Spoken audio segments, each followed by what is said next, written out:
नमस्कार दोस्त। कैसे हैं आप? उम्मीद है आप सब अच्छे होंगे और अच्छे से पढ़ाई कर रहे होंगे। तो दोस्तों, इससे पहले हमने डेटा स्ट्रक्चर में काफ़ी चीज़ें ऑलरेडी देख ली हैं। उम्मीद है आपने वो सब अच्छे से पढ़ा होगा, और अगर आपने नहीं पढ़ा है तो आप वो जाकर पढ़ लीजिए, तभी यहाँ से आगे आपको बेटर चीज़ें समझ आ पाएंगी। तो दोस्तों, उसी कड़ी में हम आज आगे लेकर आए हैं ट्री डेटा स्ट्रक्चर। तो इसको हम डिटेल में समझेंगे, किस तरह से ट्री काम करता है, क्या है, क्या बेसिक्स हैं, ताकि एग्जाम में हमें आसानी हो, क्योंकि इस पर भी क्वेश्चन कई बार पूछा जा चुका है। ठीक है, तो लेकिन जाने से पहले दोस्तों, वही बात हम फिर से दोहराएंगे। दोस्तों, आप वीडियोस को ज़्यादा से ज़्यादा लाइक कीजिए। आपका लाइक करना हमारे लिए एक मोटिवेशन का काम करता है, और वही मोटिवेशन हमें आगे प्रेरित करता है कि हम आपके लिए और लेक्चर्स लेकर आ पाएँ। तो अगर आप चाहते हैं कि आगे और लेक्चर आते रहें और हमारा मोटिवेशन बरकरार रहे, तो आप चैनल को सब्सक्राइब कीजिए, वीडियोस को लाइक कीजिए और अपने दोस्तों के साथ शेयर कीजिए। और आपको कोई सुधार लगता है या आपको कोई और टॉपिक चाहिए है, तो आप हमें कमेंट में भी बता सकते हैं। हम कोशिश करेंगे उसको लेकर आए, लेकिन उसके लिए हमें काफ़ी मोटिवेशन की आवश्यकता होती है। ठीक है दोस्तों, और आप ही हमारा मोटिवेशन है। जितना आप ज़्यादा देखेंगे, जितना आप लाइक करेंगे, उतना ही हमारा मोटिवेशन बढ़ेगा कि हम वो पर्टिकुलर सब्जेक्ट को और आगे बढ़ाते रहें। ठीक है दोस्तों, तो मैं आपसे यही रिक्वेस्ट करूँगा कि आप हमारे मोटिवेशन के लिए ज़्यादा से ज़्यादा चीज़ों को लाइक कीजिए। ठीक है, ताकि हम चीज़ें और बेटर आपके लिए लेकर आ पाएँ। ऑलरेडी इसके हमने कुछ एमसीक्यूज़ कवर कर चुके हैं। आप वो चीज़ें भी, वो वीडियोज़ भी जाकर देख सकते हैं। उसमें से कुछ क्वेश्चन एग्ज़ाम में एज़ इट इज़ भी आए हैं। अगर आप मिलान करेंगे तो आप पाएंगे कि कुछ वीडियोज़ हमारे एज़ इट इज़ एग्ज़ाम में, जो अभी एग्ज़ाम लास्ट हुआ था उसमें, और इसके हम आगे आगे भी कुछ और एमसीक्यूज़ लेकर आएंगे, ताकि आपको एग्ज़ाम में हेल्पफुल रहे। ठीक है, तो शुरू करते हैं ट्री डेटा स्ट्रक्चर को। We have read the linear data structure like array, linked list, stack and queue, in which all the elements are arranged in a sequential manner. The different data structure are used for different kinds of data, जो हम already दोस्तों देख चुके हैं। Clear है? Some factor are considered for choosing the data structure. तो हम क्या क्या हैं? पहला देखिए, what type of data needs to be stored. It might be possibility that certain data structure can be the best fit for the some kind of data. दोस्तों, depend करता है डेटा पर, किस तरह का हमारा डेटा है, उसी हिसाब से हम चूज करेंगे कौन सा डेटा स्ट्रक्चर हमें उस पर्टिकुलर एप्लीकेशन के लिए चूज करना है। ठीक है, फिर क्या है, cost of operation. If we want to minimize the cost of operation for the most frequently performed operation, for example, we have a simple list on which we have to perform search operation. Then we can create an array in which elements are stored in sorted order to perform binary. The binary search works very fast for the simple list as it divides search into half. ठीक है, तो थोड़ा सा एक idea हमने कुछ पुराने video में भी दिया था, बाइनरी सर्च कैसे काम करता है। जब आगे हम बाइनरी सर्च पढ़ाएंगे तो आपको और थोड़ा सा बेटर समझ। ठीक है, फिर मेमोरी यूसेज की बात करेंगे। Sometimes we want a data structure that utilize less memory. दोस्तों, मेमोरी यूसेज एक वेरी इंपॉर्टेंट क्राइटेरिया है सेलेक्ट करने के लिए डेटा स्ट्रक्चर को, क्योंकि हमारा जो भी चीज़ें होनी है वो मेमोरी बेस्ड होनी है। अगर हमारे पास कम मेमोरी हमारी इस पर्टिकुलर डेटा स्ट्रक्चर में यूज़ कर रहे हैं, तो हम ज़्यादा चीज़ें वहाँ पर कवर कर पाएंगे। ठीक है, अब आपको ये बात समझ आई आई होगी। ठीक है, अब बात करते हैं कुछ चीज़ों में। A tree is also one of the data structure that represent hierarchical data. Suppose we want to show the employees and their position in the hierarchical form, that it can be represented in the form of tree. ठीक है, tree shows the organizational hierarchy of some company. ठीक है, अब let suppose कर लेते हैं, हम मान लेते हैं कि एक पर्सन है जे, ये है सीईओ। ओके, अब मान लीजिए है इसके अंडर में दो रिपोर्टिंग है, ये इसको दो लोग रिपोर्ट कर रहे हैं, एक का नाम है एस और एक का नाम है आर। ठीक है, क्लियर है। अब मान लेते हैं एस को तीन लोग रिपोर्ट कर रहे हैं फर्दर, ये हो गया एल, बी और ई। क्लियर है। इसी तरह से जो आर है, इसको भी दो लोग रिपोर्ट कर रहे हैं, इसको एस ए और ई एम। ओके, ठीक है। ईएम को रिपोर्ट, और ईएम को रिपोर्ट कर रहा है टी ए, और टी ए को रिपोर्ट कर रहा है बी आई, और इसको हम कह सकते हैं आर ए। इस तरह से हमने बना लिया। क्लियर है।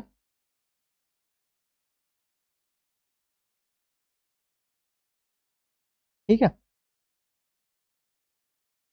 अब देखिए यहां हम क्या समझ रहे हैं, जो टीए है, जो टीए है तो केवल एक ही आदमी डायरेक्टली रिपोर्ट कर रहा है जिसका नाम बी आई है। क्लियर है। तो जो हमने ये पर्टिकुलर ऑर्गेनाइजेशन स्ट्रक्चर बनाया, ये हमारा जो स्ट्रक्चर है, यही हमारा स्ट्रक्चर कहलाता है।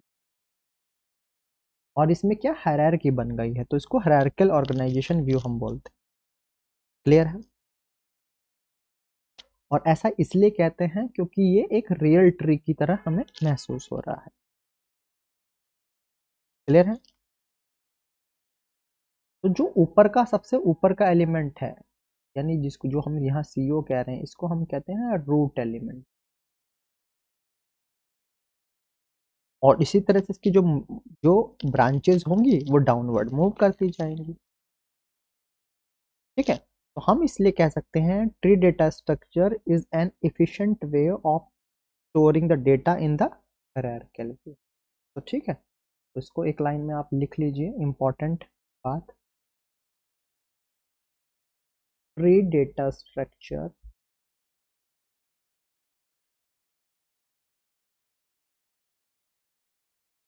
is an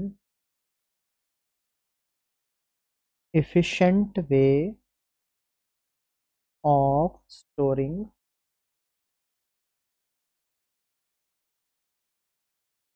data in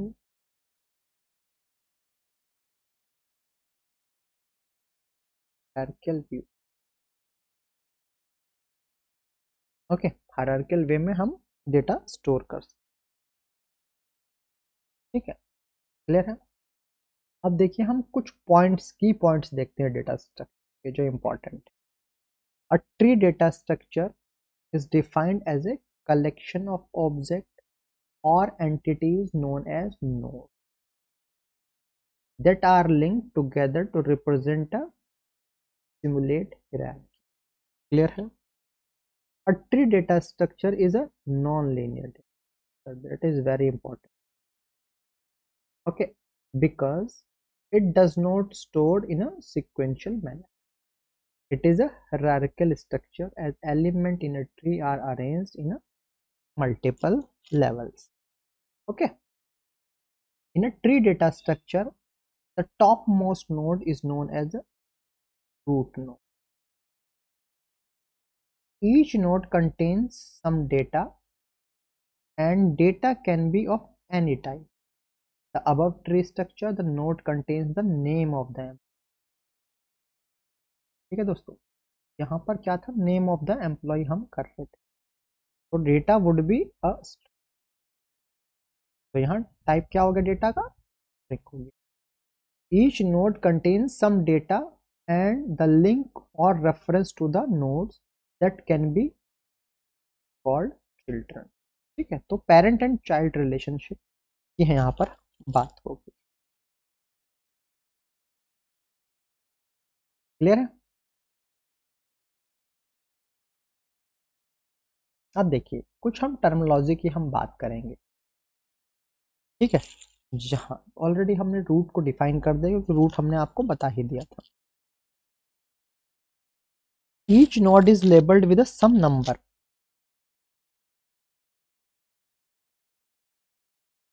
Each row shown in the above in this figure is known as link between the two। तो इसको हम बोलेंगे link between two nodes.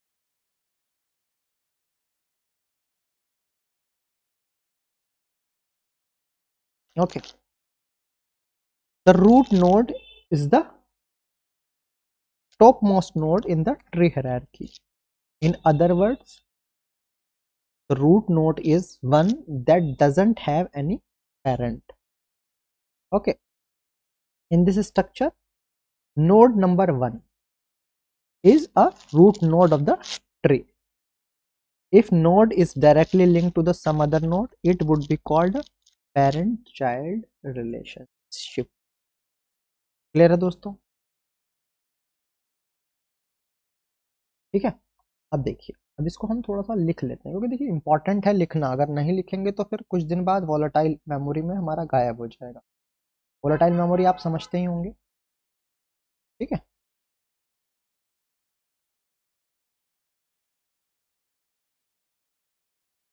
It is the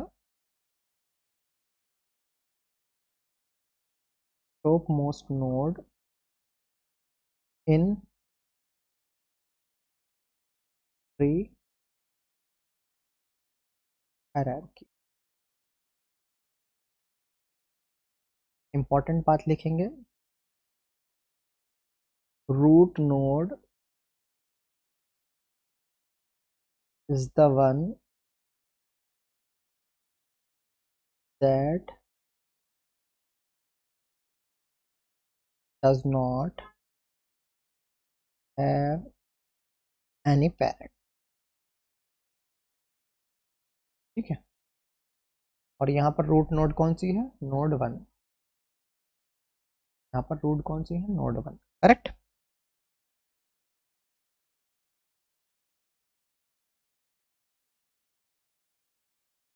और यहाँ पर रिलेशनशिप कौन सा हो जाएगा? यहाँ पर रिलेशनशिप है पेरेंट चाइल्ड। यहाँ पर रूट नोड के में नहीं लिखेंगे इसको, बेसिकली ट्री में लिख देंगे। ये ट्री का प्रिंसिपल एक तरह से हो, ये है parent child relation. Okay, clear है दोस्तों? चाइल्ड नोड की बात करेंगे। If the node is a descendant of any node then known as a child. ठीक है, ये सब चाइल्ड नोड्स हैं। चाइल्ड नोड, ठीक है। इसको क्या लिखेंगे हम?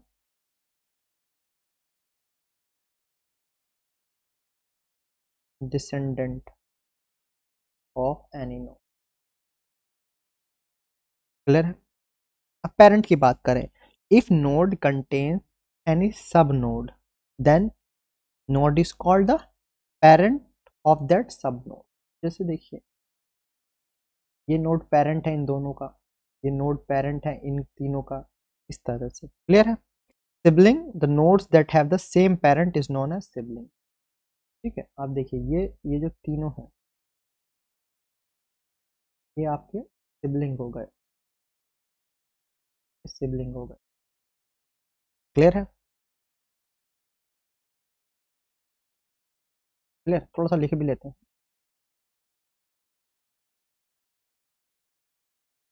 पहले पेरेंट का लिख लेते हैं। पेरेंट क्या है? If the node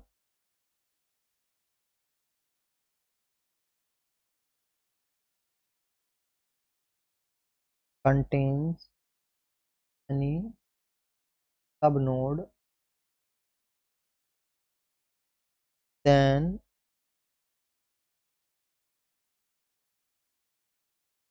that node is said to be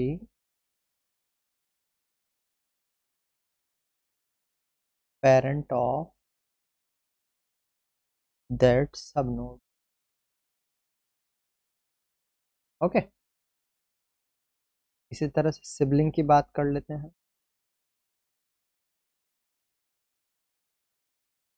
the nodes that have the same parent.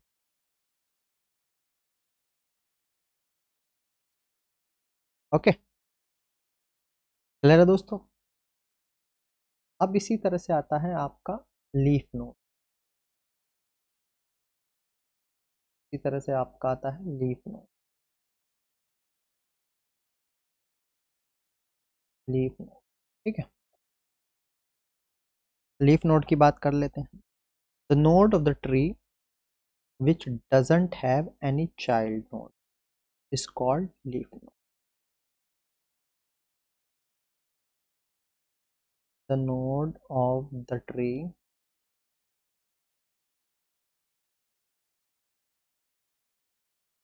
which does not have any child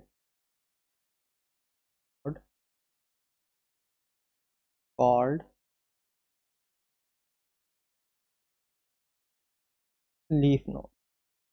Okay दोस्तों, a leaf node is the bottommost node of the tree. There can be any number of leaf nodes present in a general tree. Leaf nodes can also called external node. ठीक है, अब देखिए,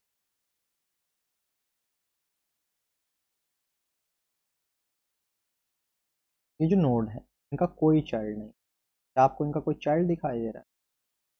तो ये आपका कहलाएगा leaf node. ठीक है, क्लियर है दोस्तों।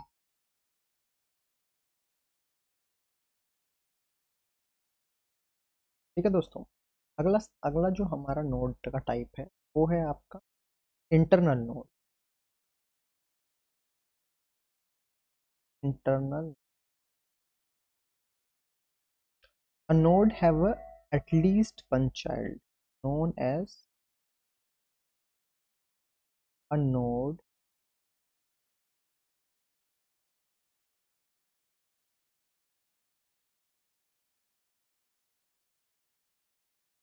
at least one child। Okay, इसी तरह से नेक्स्ट टाइप है एंसेस्टर नोड। नोड, ठीक है। An ancestor node is any predecessor node on the path from the root to that node। Okay, and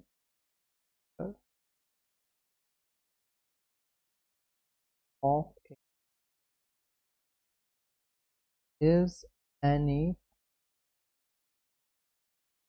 predecessor node on a path from the root to that node। ठीक है, इसमें भी एक important चीज है। Important क्या है? Root node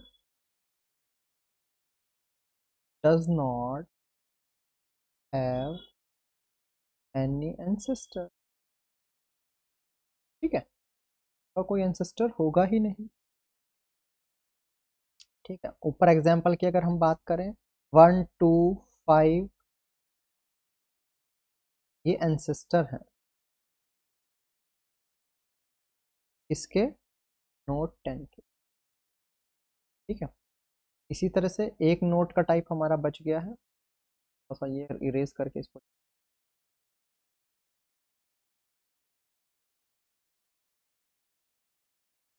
फिर हम समझेंगे भी एक बार, तो ट्री में देख लेंगे क्या क्या चीज का नाम है डिसेंडेंट नोड।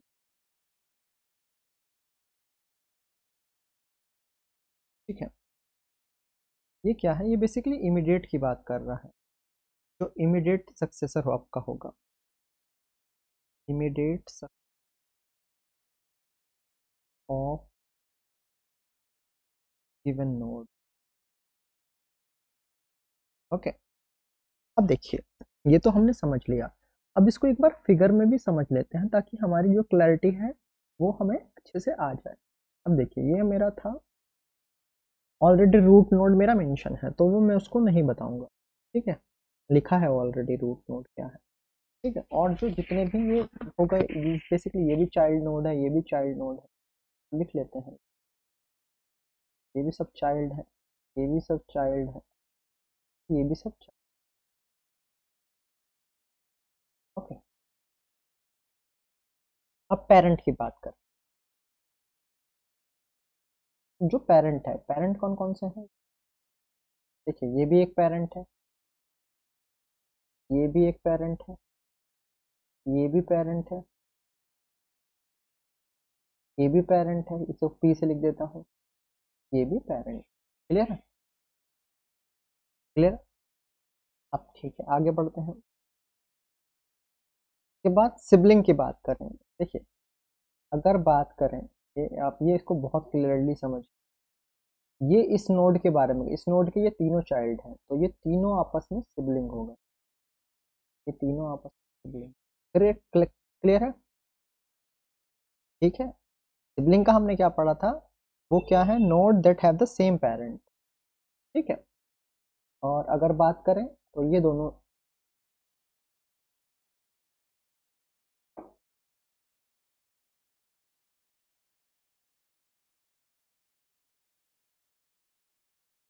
ये दोनों सिबलिंग हो। क्लियर है? इसी तरह से इनका सेम पेरेंट है तो ये भी सिबलिंग हो गए हैं, ये दोनों भी सिबलिंग हो। क्लियर? ठीक है। ऐसे ही ये दोनों भी सिबलिंग हो गए हैं क्योंकि इनका सेम पेरेंट। आपको मुझे लगता है ये चीज समझ आ गई होगी। अब लीफ नोड, लीफ नोड क्या था, ठीक है, जिसका कोई चाइल्ड ना हो वो नोड कहलाएगा आपका लीफ नोड। क्या इस नोड का कोई चाइल्ड है? नहीं, तो ये हो गया लीफ नोड। क्या इस नोड का कोई चाइल्ड है? नहीं, ये हो गया लीफ नोड का, leaf node, leaf node. Clear है? को एक्सटर्नल नोड भी बोलते हैं, ठीक है। क्लियर है? अब इंटरनल नोड की बात करेंगे, उसका कम से कम एक चाइल्ड हो। देखिए ये सब इंटरनल नोड्स हो गए, जो पेरेंट हैं वो अपने आप में इंटरनल नोड हो गए, जितने भी पेरेंट हैं वो सब अपने आप में इंटरनल नोड हो गए क्योंकि उनका एटलीस्ट एक तो है ही। क्लियर है? अब एंसेस्ट्रल नोड की बात करें। एंसेस्ट्रल नोड का मतलब क्या है आप एक समझिए। देखिए एक पाथ में बना दूंगा, बहुत क्लैरिटी आएगी। अगर मैं नोड 10 की बात करता हूँ, इस नोड 10 को मैं पकड़ लेता हूँ, ठीक है, ये इसका एंसेस्टर कौन हो गया, 5, ठीक है। इस 5 का एंसेस्टर कौन हो गया, 2, 2 का एंसेस्टर कौन हो गया, 1। तो बेसिकली ये जो रूट है ये सब एंसेस्टर रूट हो गया, मीन्स इस 10 का एंसेस्टर ये, इसका एंसेस्टर ये, इसका एंसेस्टर ये, बेसिकली ये सब इसके एंसेस्टर कहलाएंगे। 10 का एंसेस्टर 5 भी हो गया, 2 भी हो गया, 1 भी हो गया। 5 का एंसेस्टर 2 और 1 हो गया है, 2 का एंसेस्टर 1 हो गया है। क्लियर है? क्लियर है दोस्तों? और किसका एंसेस्टर नहीं होगा, रूट नोड का एंसेस्टर नहीं होगा। क्लियर है? अब डिसेंडेंट, डिसेंडेंट की बात हम कर रहे थे। डिसेंडेंट का मतलब क्या है, डिसेंडेंट को हम कह रहे हैं जो इमीडिएट सक्सेसर है किसी नोड का, जैसे ये इस नोड का इमीडिएट, तो ये डिसेंडेंट या ये डिसेंडेंट हो गया, ये सब इसके डिसेंडेंट, इसके ये डिसेंडेंट, इसका ये डिसेंडेंट हो गया, इसके ये दोनों डिसेंडेंट। क्लियर है? क्लियर है दोस्तों? क्लियर है? ठीक है, तो उम्मीद है आपको ये पार्ट समझ आया। तो दोस्तों ये समझ आया है तो आने वाले चीज़ों में हम और भी चीज़ें ट्री से रिलेटेड समझेंगे।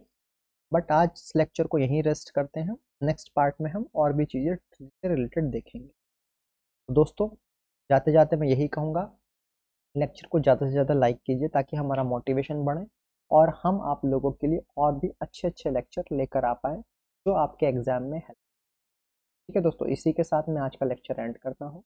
Thank you very much, have a good day.